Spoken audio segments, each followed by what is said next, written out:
నిజంగా singer baby అంటే మా ఇద్దరికి ఉప్పల్ బాలకి నాకు దేవుడిచ్చిన వరం అనుకోవచ్చు. ఆమె జీవితంలో ఎన్నో అద్భుతాలు జరిగాయి. ఒక మనిషికి ఒక అద్భుతమే జరుగుతుంది. చాలా అద్భుతాలంటే ఆమె పాట విని సాక్షాత్తు ఆస్కార్ అవార్డు విన్నరు ఏఆర్ రెహమాన్ గారే ట్వీట్ చేశారు. యువర్ సాంగ్ ఈజ్ సూపర్బ్ అని. అలాగే ఎస్పి బాలసుబ్రహ్మణ్యం గారు పాడుతా తీగకు పిలిపించుకొని పాట పాడించుకొని మట్టిలో మాణిక్యమని అవార్డు ఇచ్చారు. అంతేకాకుండా ఆయన ఒక సినిమాలో పాట కూడా పాడించుకున్నారు డ్యూయెట్ పలాస్ అనే మూవీలో. అది అయిపోయినాక ఇంకా రఘు కుంచే గారు ఒక ఆల్బమ్ సాంగ్ చేశారు. మట్టి మనిషినండి నేను మాణిక్యమన్నారు నన్ను అని. అది ఖండాంతరాలు దాటి వెళ్ళిపోయింది. అది కాకుండా 4 టైమ్స్ సీఎం చంద్రబాబు నాయుడు గారు ఆయన క్యాంప్ ఆఫీస్కి పిలిపించుకొని సాలువా కప్పి బొకే ఇచ్చి సత్కరించారు. అలాగే సిరివెన్నెల సీతారామ శాస్త్రి గారు గల్ఫ్ కంట్రీస్ దుబాయ్ అంటాం కదా, ఆ కంట్రీస్ అన్నీ తీసుకెళ్ళి అక్కడ కూడా ఈమెకి షోల్లో పెట్టారు. ఇలా చెప్పుకుంటూ పోతే చాలా అద్భుతాలు జరిగాయి. అన్నిటికంటే మహా అద్భుతం నా దృష్టిలో జానకమ్మ గారు. జానకమ్మ గారు ఇంటికి పిలిపించుకొని మరి పాట పాడించుకొని నేను నీలా బడికి పోలేదు ఏమి చింతపడొద్దు, చాలామంది చదువు లేకుండా కూడా సంగీతంలో రాణించారని ఒకళ్ళేంటి ఇలా చెప్పుకుంటూ పోతే కేటీఆర్ గారు కూడా పిలిపించుకున్నారు. అప్పుడు టీఆర్ఎస్ గవర్నమెంట్ ఆయన కూడా సత్కరించారు సీఎం క్యాంప్ ఆఫీస్లో. ఇలా చెప్పుకుంటూ పోతే మొత్తం దేశవ్యాప్తం కాదు ఖండాంతరాలకే దాటేసింది ఆమె ఖ్యాతి. మాకైతే చాలా సంతోషంగా ఉంది. ఈరోజు కూడాను మనకి అర్జున్ గారు తెలుసు కదా, కరాటే కింగ్. మా చిన్నప్పుడు ముగ్గురే కరాటే కింగ్లు, ఎవరెవరు అర్జును, సుమను, భానుచంద్రు, త్రివేణి సంఘం అనేవాళ్ళం. ఈరోజు అర్జున్ గారు ఒక మూవీ డైరెక్ట్ చేస్తున్నారు. వాళ్ళ పాప ఐశ్వర్య అందులో హీరోయిన్ అనమాట. హీరో ఉపేంద్ర వాళ్ళ బంధువు అందులో హీరో అంట. అక్కడ పిలిపించుకొని ఆయన సినిమాలో పాటలన్నీ పాడించుకున్నారు. అప్పుడు పాటలన్నీ ఆయన పాటలన్నీ ఉన్నాయి, మీకు తెలుసు కదా, రాణి రానమ్మ ఆ సాంగు.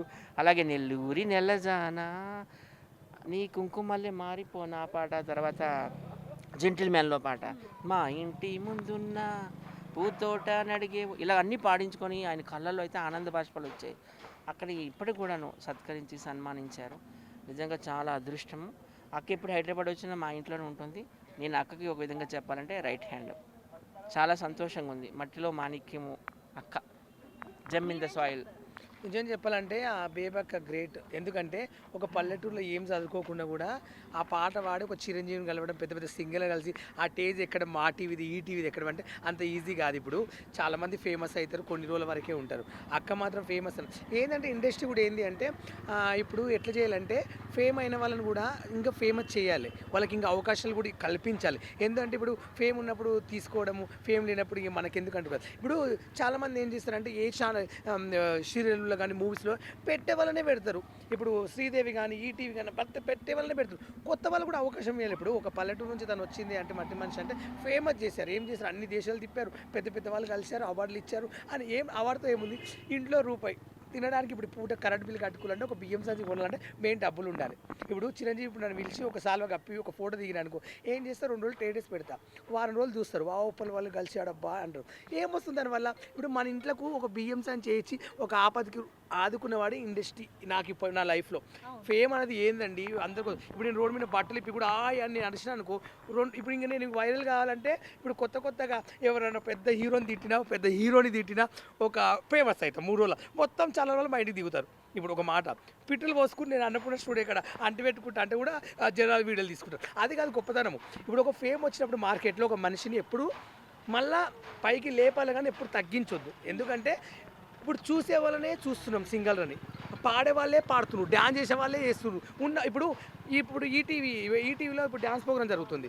మొన్నటిదాకా 9లో చాలామంది డాన్సర్లు వచ్చారు, మళ్ళీ సేమ్ వాళ్ళనే పిలుచుకున్నారు. అంటే మాకు డ్యాన్స్ రాదా, నాకు చేయడం రాదా, వాళ్ళకి నేను డబల్ చేయగలుగుతాం. మనం మాలాంటి వాళ్ళకి ఎందుకు అవకాశం? మీరు మాకు డ్యాన్స్ రాదా, మాకు నటన రాదా? వాళ్ళ డ్యాన్స్లో ఎన్నిసార్లు చూడాలండి? ఆ దళిద్ర మొక్కలు చూడలేక చచ్చిపోతున్నాను. కొత్త వాళ్ళకి అవకాశం ఇవ్వండి. మేము డ్యాన్స్ చేయమా, మాకు డ్యాన్స్ రాదా? వాళ్ళకన్నా ట్రిపుల్ చేస్తాం.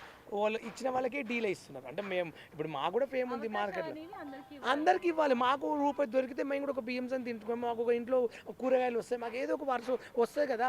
వాళ్ళకే లక్షల కోట్లు వాళ్ళే కాలరు. ఇప్పుడే మేము రోడ్ల పడి తిరుగుతున్నాం, ఆటోలు బుక్ చేసుకుని బండ్ల మీద తిరుగుతున్నాం. మాకు కారు లేవు, ఇండ్లు లేవు హైదరాబాద్లో. మాకు కూడా అవకాశాలు ఇవ్వాలి కదా కంటిన్యూ. ఎందుకు ఇవ్వరు? కొన్ని రోజులు లేపుతారు, కొన్ని రోజులే ఎందుకు లేనితో మనకు అన్నట్లు ఆలోచిస్తారు. కానీ లైఫ్లో అనేది ఏ మనిషి అని ఎప్పటికైనా కాటికోవాల్సింది తప్పదు. ఎన్న కోట్ల పెద్ద హీరోని పెద్ద సెలబ్రిటీ అయినా చచ్చిపోయిన తప్ప అందరూ మట్టిలో పెడతారు. కోట్లు ఉంటే ఏం తినరు, ఉన్నది తిని అనుభవించాలి. అది గుర్తుపెట్టుకోండి లైఫ్లో ఎవడైనా సరే. కానీ లైఫ్ లాంగ్ కోట్లు ఉంటే బొందల వండబెట్టి బొందలు పెట్టుకోరు, అది గుర్తుపెట్టుకోండి. కానీ అవకాశాలు ఇవ్వండి, ఎందుకంటే మాలాంటి గుర్తించండి.